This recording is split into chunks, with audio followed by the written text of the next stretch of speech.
Bienvenidos a Charlas en la U, el programa de opinión de la Universidad del Valle. Hoy vamos a hablar de una verdadera revolución que está sucediendo delante de nosotros casi sin darnos cuenta.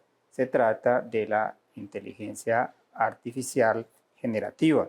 Y para hablar de eso hemos invitado a una persona que se ha interesado muchísimo en el tema a pesar de que su profesión es la de ser médico cirujano.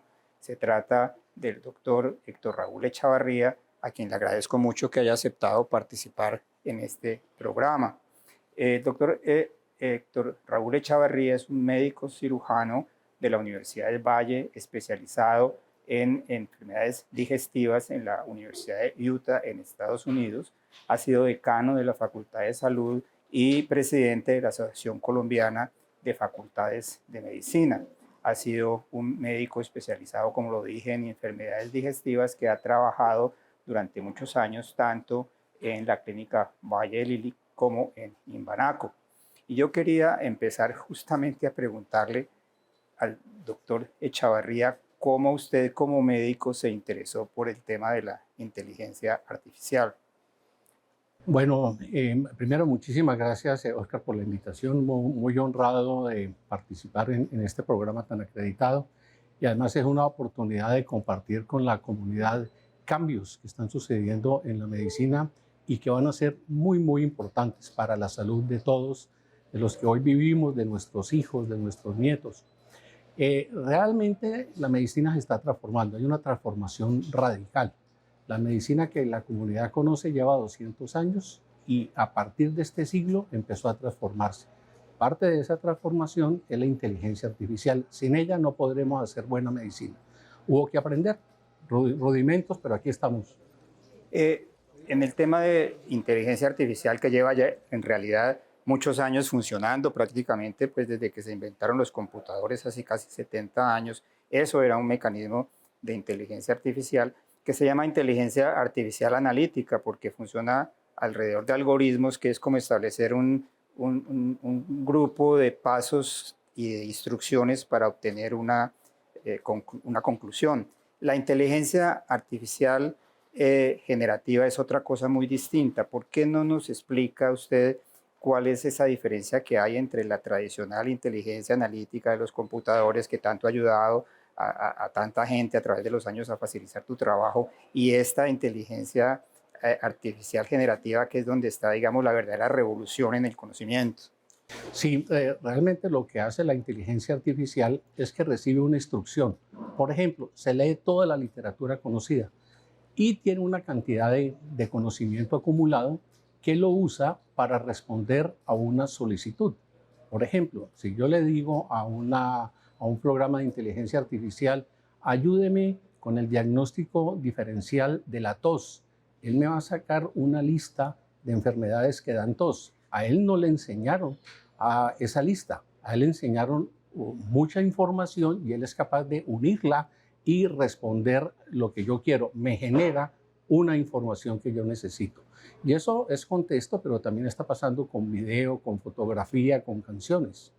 Esa es la inteligencia artificial analítica, por así decirlo.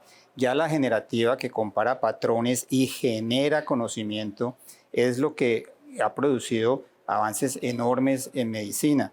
Pero antes de entrar en esos avances grandes en medicina, en los cuales usted es un experto en algunos campos, yo quería preguntarle cómo ha afectado el uso de estos mecanismos de inteligencia artificial, la relación entre el paciente y el médico.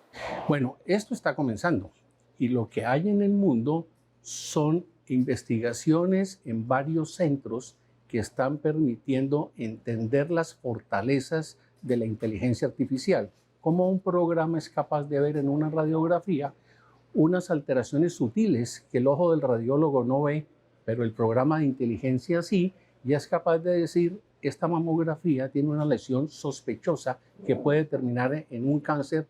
Atención, hay que seguir a este paciente estrechamente. O este paciente tiene unas lesiones tempranas que van a terminar probablemente en una neumonía, vigílelo.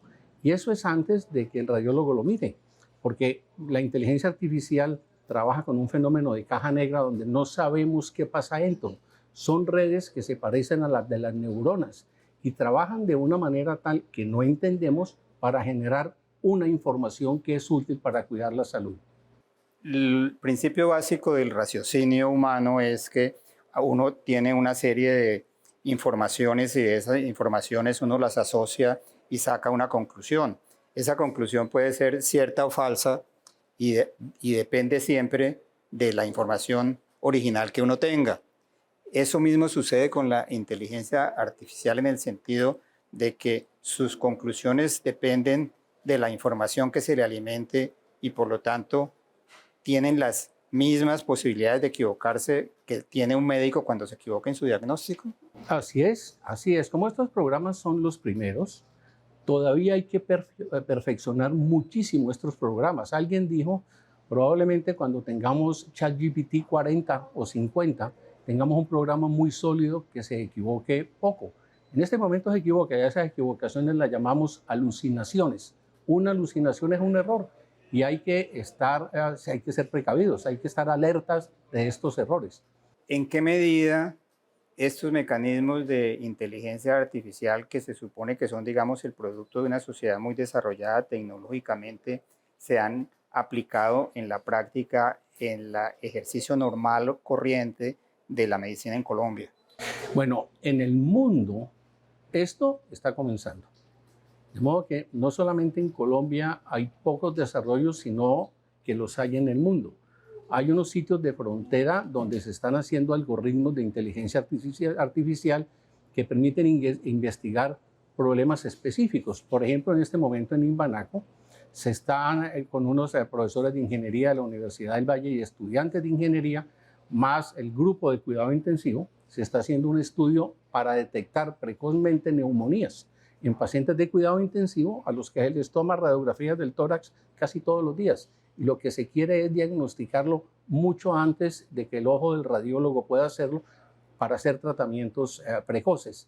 Si esa investigación progresa y es exitoso, ahí hay un algoritmo con una evidencia de investigación que se puede volver un software comercial y venderlo en Pereira, en Palmira, en Armenia, y así se van a empezar a distribuir estos programas.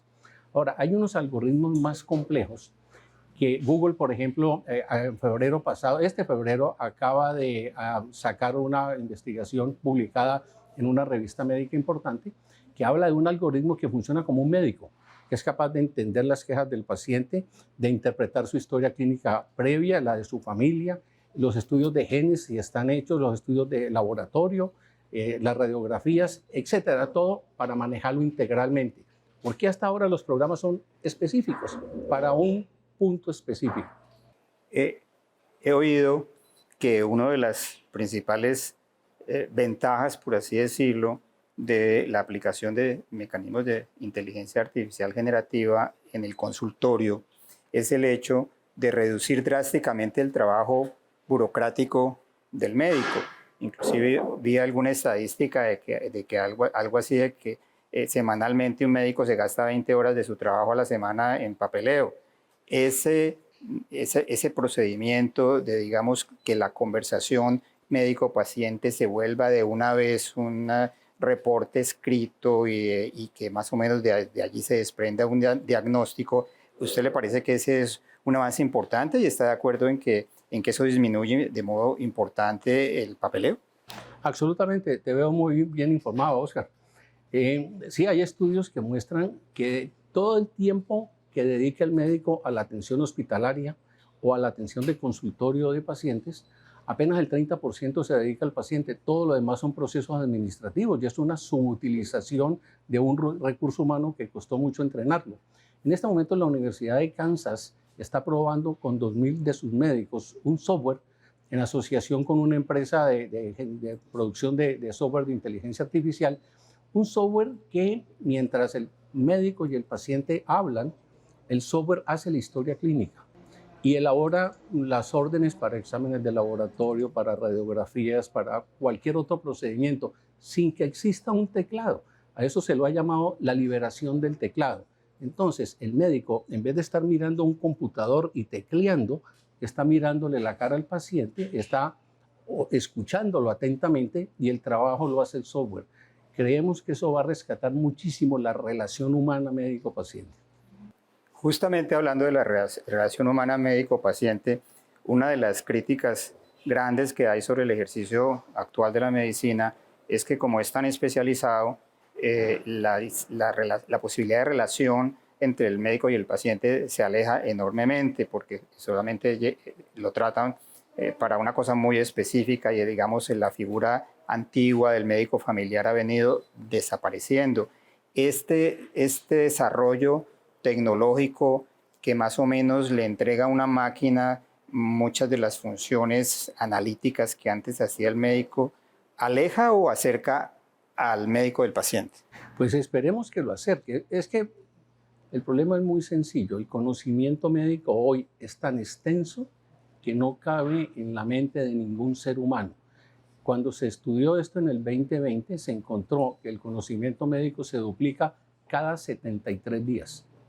Eso hace que sea imposible que sepamos todos los progresos científicos y los podamos aplicar a la atención de un paciente en el consultorio o en una clínica. Necesitamos la ayuda de las máquinas para tener la información al servicio del paciente. Así como un avión tiene un navegador que le permite manejar todas las variables, o un carro de Tesla puede andar por una gran autopista llena de carriles a los lados llenos de carros, midiendo todos los factores para minimizar los accidentes. Probablemente en el futuro sea obligatorio manejar de esa manera. De alguna manera, ese archivo, por así decirlo, enorme de inteligencia artificial generativa está reemplazando por lo menos al médico internista. Bueno, va a ser el complemento, no nos va a reemplazar, nos va a complementar. Entonces, el paciente va a plantearnos unos problemas de salud y la máquina va a escucharlo, los va a analizar la historia clínica, todos los demás resultados.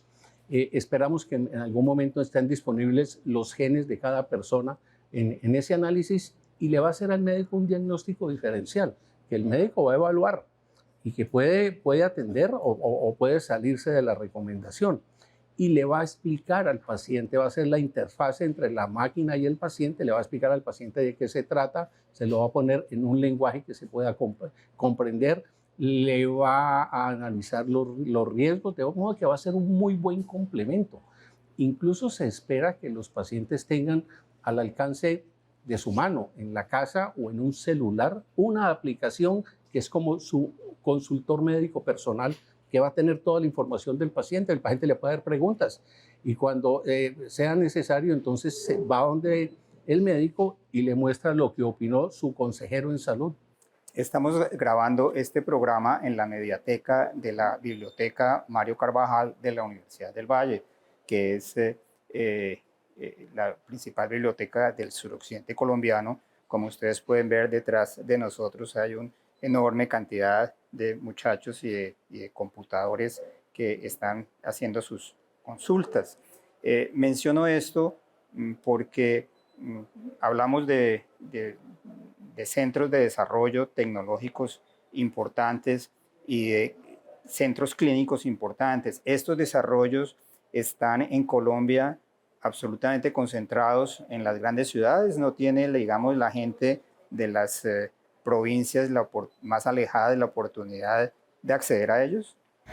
Lo que pasa es que el conocimiento se volvió virtual y los estudiantes que viven a una cuadra de la Universidad del Valle probablemente en la mayoría de los casos van a tomar el conocimiento que les da la universidad a través del computador que tienen en la casa o la tableta o el celular. Entonces no importa si está a una cuadra de la universidad o está en Ecuador, es el mismo conocimiento disponible. Desde luego habrá espacios donde el estudiante tiene que interactuar con un tutor en asuntos que tengan que ver con ejercicio manual, por ejemplo, operar, etcétera, cosas similares. Antes de continuar con la entrevista que le estamos haciendo al doctor Héctor Raúl Echavarría sobre inteligencia artificial, vamos a hacer una pausa. Continuamos con la entrevista que le estamos haciendo al doctor Héctor Raúl Echavarría, médico especialista en enfermedades digestivas de la Universidad del Valle, sobre inteligencia artificial. Y yo quería preguntarle, uno habla de esos temas y son como temas muy distantes y abstractos y complejos. ¿En qué medida la comunidad en general, no solamente la que acude al médico, sino la comunidad en general, está enterada de estos avances y de estas posibilidades que tiene de acceder a servicios de salud? ¿Y en qué medida los médicos están informados e interesados en el tema? Esa es una pregunta muy importante porque es un problema en todo el mundo.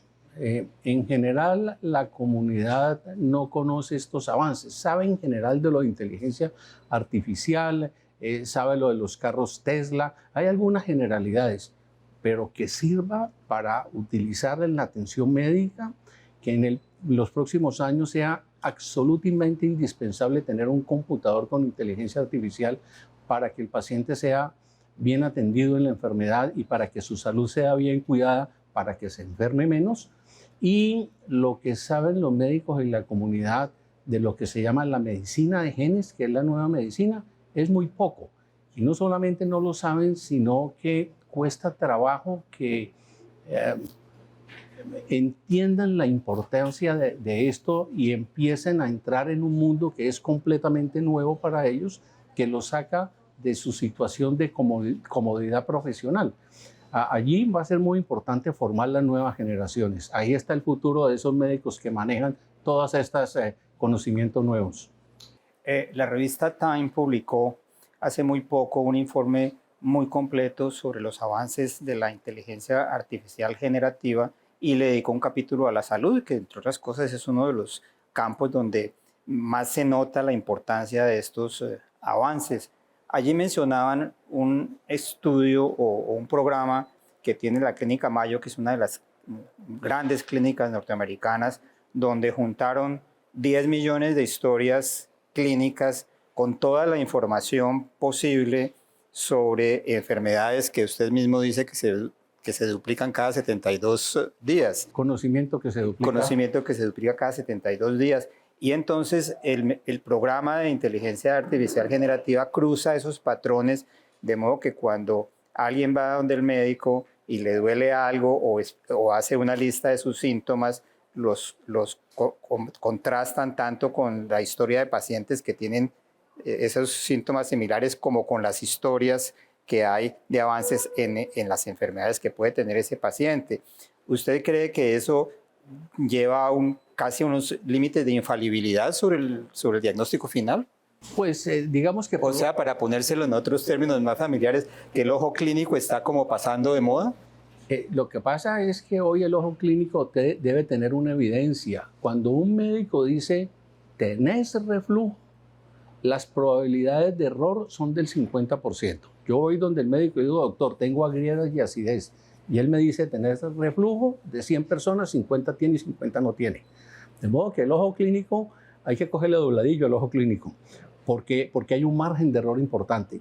Por eso hoy estamos hablando de medicina de precisión. Pruébeme, doctor, que tengo reflujo. Demuéstremelo, porque ahí sí tenemos una evidencia de que esa es mi enfermedad, porque yo puedo tener este síntoma y me estoy empezando a infartar, o puedo tener un cólico de la vesícula. Entonces se volvió muy importante tener certeza del diagnóstico, y para eso tenemos tecnologías que hace unos pocos años no teníamos, que es esto de los computadores con inteligencia artificial, y es esto que se viene de la cirugía, de la medicina de los genes. Lo de Harvard son varias cosas que se juntan, Oscar. Una es tener una historia clínica universal disponible para todo el mundo. Se piensa que en algún momento la historia la va a tener el paciente y va a estar en la nube. Y es una sola historia.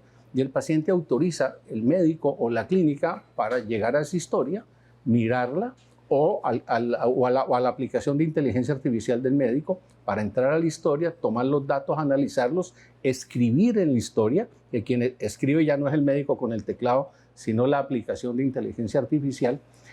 Además, esas historias están digitalizadas y se van a cruzar con los genes de las personas, lo que tú mencionabas, ¿no? Estás aprendiendo mucho de medicina moderna, Oscar. Entonces, hoy hay grandes bases de datos en el mundo. Se le está estudiando los genes a más o menos 12 millones de habitantes en el mundo, y eso va a unos unas bases de datos gigantes donde los médicos entran a investigar cuál es el origen de las enfermedades a nivel de moléculas, a nivel de genes y moléculas, que esa es la medicina del futuro.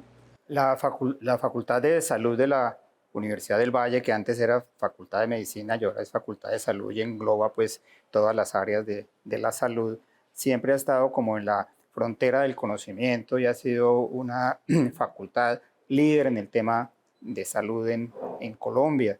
Usted ha sido decano de la facultad, profesor de la facultad. ¿En qué medida los estudiantes y los profesores de la Facultad de Salud se han involucrado en estos temas? Hasta ahora no mucho. Hay algunas personas que tienen pues, interés por la innovación y están trabajando en estos nuevos conocimientos, pero en general los profesores todavía tienen que hacer un esfuerzo para entrar en este mundo y además para enseñarle a los estudiantes estos nuevos conocimientos. Pero esto no es en la facultad, esto es en todo el mundo.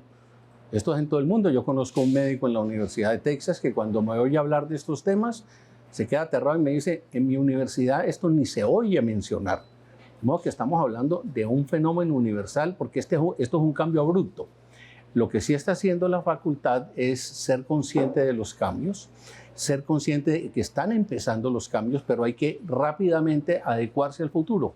Y a partir de enero de este año ha desarrollado toda una estrategia para que se enseñe la medicina de genes a los estudiantes, tanto los estudiantes de pregrado de todas las carreras de salud, como a los de posgrado, incluyendo los que se especializan. Y también para enseñar, además de inteligencia artificial, enseñar medicina de genes.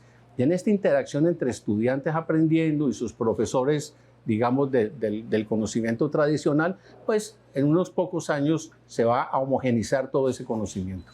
Usted venía de una reunión en la Facultad de Ciencias. Eso quiere decir que cuando uno oye hablar de estos temas que son, digamos, tecnológicamente complejos y que no están directamente relacionados con el tema de la salud, quiere decir que para avanzar en esos temas se requiere la colaboración y la cooperación de otras áreas del conocimiento, de ciencias, de ingeniería. Absolutamente. Hoy entraron a la medicina los matemáticos, los físicos que hacen los algoritmos de inteligencia artificial, entraron los biólogos moleculares de la Facultad de Ciencia, entraron los biólogos que trabajan con los genes de la bacteria, de los virus, de los hongos, los que manejan los software de computador que analizan todos los genes de los seres humanos y permite decir, usted en este pedacito, en esta molécula, tiene una normalidad, que es lo que le dio el cáncer de mama, y esto lo va a heredar su hija y su nieta, y podemos hacer algo para evitar que esto le dé cáncer, ¿no? Hoy entraron al campo de la salud todas las otras profesiones. Cuando uno le entrega un estudio genético, detrás de eso hay ingenieros, hay físicos, hay matemáticos. Usted ha mencionado varias veces el tema de la medicina de genes. Yo acabo de mirar que hay un premio importantísimo que le dieron a un profesor de la Universidad de Antioquia porque investigó en una comunidad de algún pueblo aislado de Antioquia el hecho curioso de que muchos de esos integrantes que estaban de alguna manera relacionados, porque se han venido casando entre ellos por generaciones, tenían Alzheimer, y entonces han avanzado como en el descubrimiento de un gene que podía producir ese Alzheimer, y si eso se descubre, pues podían aplicar esos resultados en otros pacientes y mejorar. Ese es el tipo de desarrollos que además le interesan particularmente a usted, pero en los cuales se pueden hacer grandes avances en medicina utilizando la inteligencia artificial. Así es, así es. La inmensa mayoría de las enfermedades, casi que todas las que no son por agentes externos, por el accidente, por la violencia urbana y rural, se generan por herencia de genes anormales que van produciendo una alteración silenciosamente y en algún momento aparece el cáncer, la falla renal, el Alzheimer, el infarto. O sea, en ese campo de la genética es donde hay un inmenso terreno por descubrir para la inteligencia artificial. Sí, porque es que van juntas. Los estudios genéticos se analizan con inteligencia artificial Y en algún momento la interpretación clínica, la que hace el médico con el paciente al frente, se va a hacer con la colaboración del computador, porque son tantas las posibilidades de daños en distintas moléculas que son cálculos probabilísticos que no puede hacer la mente humana. En las preocupaciones grandes que hay sobre el desarrollo de la inteligencia artificial generativa, que produce tantas cosas buenas, pero que en malas manos puede producir cosas muy malas, hay siempre una preocupación muy grande sobre el tema ético. Yo estuve en una reunión en la Universidad de Málaga el año pasado con rectores de distintos países iberoamericanos, y su preocupación principal, y una conferencista que llevaron explicaba que su angustia sobre el tema de estos desarrollos era que ella pensaba que debía haber un departamento de ética en cada una de las facultades de la universidad, porque los desarrollos de la inteligencia artificial siempre se iban a chocar contra el tema de la ética, y que tenía que haber un código ético muy riguroso para esos desarrollos. ¿Usted qué opina de ese papel que debe tener la ética en el desarrollo de la inteligencia artificial? No hay duda que todos los inventos del hombre, desde el fuego, generan avances y beneficios para la humanidad, pero también pueden generar dificultades. Un niño se puede quemar con el fuego, pero por eso no podemos dejar de tenerlo. Y con la inteligencia artificial puede suceder eso, y hay que proteger la ética, hay que proteger la veracidad de la información, hay que evitar tener confianza excesiva en la información, sobre todo si uno la va a utilizar, por ejemplo, para tratar un paciente. La intimidad de las personas. La intimidad, la información genética, que es sagrado. Una familia no quiere que se sepa qué genes hay en su familia. Eso puede generarles serios problemas sociales. Ese problema ético naturalmente hay que considerarlo, pero ¿usted piensa que en esos mecanismos de inteligencia artificial está el futuro de la medicina? Totalmente. Lo que pasa es que los seres humanos, con los nuevos desarrollos, podemos hacer dos cosas. Uno, recibirlos equilibradamente con sus pros y contras. Lo otro es generar un optimismo excesivo. Y lo otro es generar un temor excesivo. Yo recuerdo cuando yo era pequeño y se notificó en la prensa, aparecieron las noticias de que la televisión en blanco y negro iba a aparecer 1 o 2 meses después en colores. Se armó un debate porque había líderes de opinión que se oponían a que la televisión fuera en colores. Yo nunca pude entender eso. Yo quiero agradecerle al doctor Héctor Raúl Echavarría que nos haya acompañado en este interesante programa de Charlas en la U, invitar a la audiencia a interesarse por estos temas de la inteligencia artificial e invitarlos a una nueva emisión. Muchas gracias.